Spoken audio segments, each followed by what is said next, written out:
Hey everybody, welcome back. My name is Abby. I'm with Fitness is Medicine. Today we're going to do another great strength training workout you can do in your home or in your gym or take it with you traveling. We will need very minimal equipment, very minimal space, and I will give you easy to follow directions. Come into these workouts warmed up and ready to move. 5 to 10 minutes of a cardio workout just to get that heart rate up a little bit, get your muscles and joints warmed up and ready for movement, and your mindset ready for movement. Okay, as you can tell, today I'm in my gym. So I've got a small space set up though to show you a workout you can do in a very small space. So we're gonna start today. We're gonna need one heavier weight, a bench, some medium to lighter weights, and a fit ball, and that's it. So if you don't have a bench, you can use a couple chairs put together, or you can use a coffee table or the edge of like a firm sofa or your bed. So we're gonna start with a 1-arm row today. So what that looks like is you're gonna kneel on the bench with the same side knee and the same side hand down. Importantly here, I want a flat back. So many times when we get into this position, I see people in this position. So really think about flattening that back, keeping your head in line with the rest of your spine. We're going to take one weight and row up. So you're going to keep your shoulders level. So when you drop that weight, it doesn't go below the edge of the bench. Your shoulders are staying level. Tummy nice and tight here. Driving your elbow towards the ceiling. Breathing. Really thinking about pulling that shoulder blade towards your spine. Lower that weight slowly. And 10. Good. Okay, if you are using the bench, you can just turn around or drop it off the other side. Oops. Same side. All right, here we go. Flatten that back, neck stays in neutral, so think about a chin tuck. You're looking straight down at the floor, driving that elbow towards the ceiling, controlling the weight both directions. Keep your tummy nice and tight here. Your abs are always engaged. 7, 8, 2 more, and 10. Good. Okay, I'm gonna put my weight off to the side here. And next we're going to do sit to stance. So I'm gonna move my bench back just a little. So you can use your bench or a firm chair for this. What I want you to do is just have your feet about hip width apart, and you're going to stand up, slowly sit back down. So you're trying to control that sit. Now, oftentimes in my gym, I see people want to have their feet out like this, and then they're trying to stand up, shifting their weight from the bench forward, which you can do, but it's harder. So if you keep your feet closer to the bench or to the chair, wherever you are standing up from, and you sit up on the edge of that bench or chair, that will help you be able to stand up more successfully. Also think about driving through your heels. And then one more thing you can think about is using your glutes. So right here, think about squeezing your glutes to help you stand up. Your quads are doing the majority of the work, but you also want to engage those glutes. One more.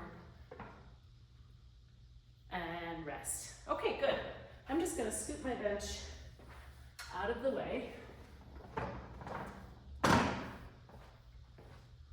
Okay, next we're going to do walkouts. So I know these are really challenging for a lot of people. You can think of it as a modified burpee.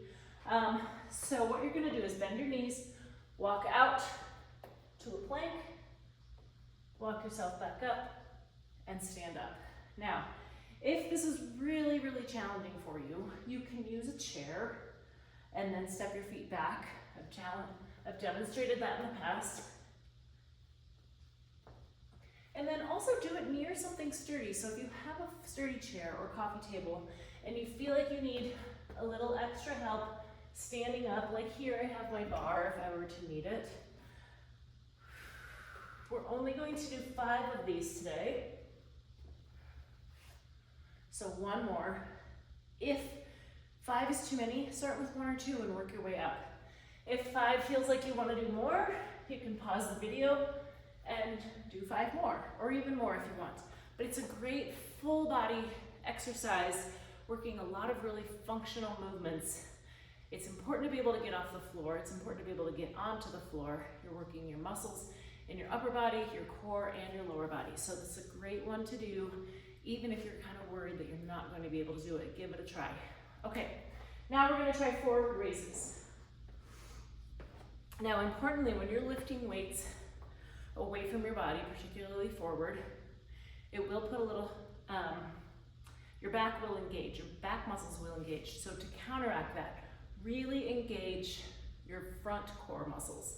The other thing you can do is stagger your feet kind of wide and a little bit forward and back. So you've got a good wide and forward and back base of support. Shoulders down and back. Tighten that tummy. You're gonna lift those weights straight out in front of you. Now, importantly, stop right about the height of your shoulder or even a little lower. You don't need to lift them above your head or above your shoulder even. Tummy tight. Now, if you've chosen a weight that's too heavy, put them down and grab a different one. 2 more. And 10. All right, good. Okay, the next one, I'm gonna have you grab your exercise ball, and we're going to do abs on the ball. So one thing you can do is kind of roll forward to the front of the ball. Then you have a little bit of support back here. I like to just put my heels like this. The other thing you can do is do it against a wall or against, something that you've got support that you can kind of push against if you do feel like your knees are gonna slide. Now, either start with your hands at your shoulders or on your thighs. You wanna keep your back tall, and we're going to lean back and only come up about halfway. So it's a small movement. That small movement allows your abs to stay engaged throughout the exercise. Keep breathing. This angle also is good to work your abs without straining your neck. And 10, good. Okay, and you can always do more. You can do 15 or 20 to compress, pause, and do more. The last one we're gonna do is a balance. So we're gonna do a starfish. So I want your arms out nice and wide, and we're going to tip at the hips, but we're gonna tip over to the side. So we're just gonna hold this. We're gonna work on it for about 30 seconds. I can see my clock from here. Other thing you can do is set a timer on your phone or on your watch. Breathing, keep your shoulders back. One common thing I see here is people kind of leaning forward. Keep your shoulders back. This is a side bend. You're bending at your hips here. You want kind of a straight line from your heel through the top of your head here. All right, switch. Shoulders down and back, abs tight. Keeping your core tight helps you to balance. Now, you don't even have to go this far. If this is all the farther you can go, that's okay. You're also really working your standing hip muscles, as you can probably feel. Core nice and tight. Remember, that helps you to stay balanced. Find a spot to focus on if that helps you. Breathe. And rest. Okay, great work, everybody. Follow this up with, go through this 1 or 2 more times. Add a little cardio in between, keep that heart rate up, and then follow it up with good cool down and stretch. If you have any questions or need any modifications, please feel free to reach out to me privately or leave a message below in the comments. Otherwise, have a great workout, and we'll see you next time. Thanks, everybody.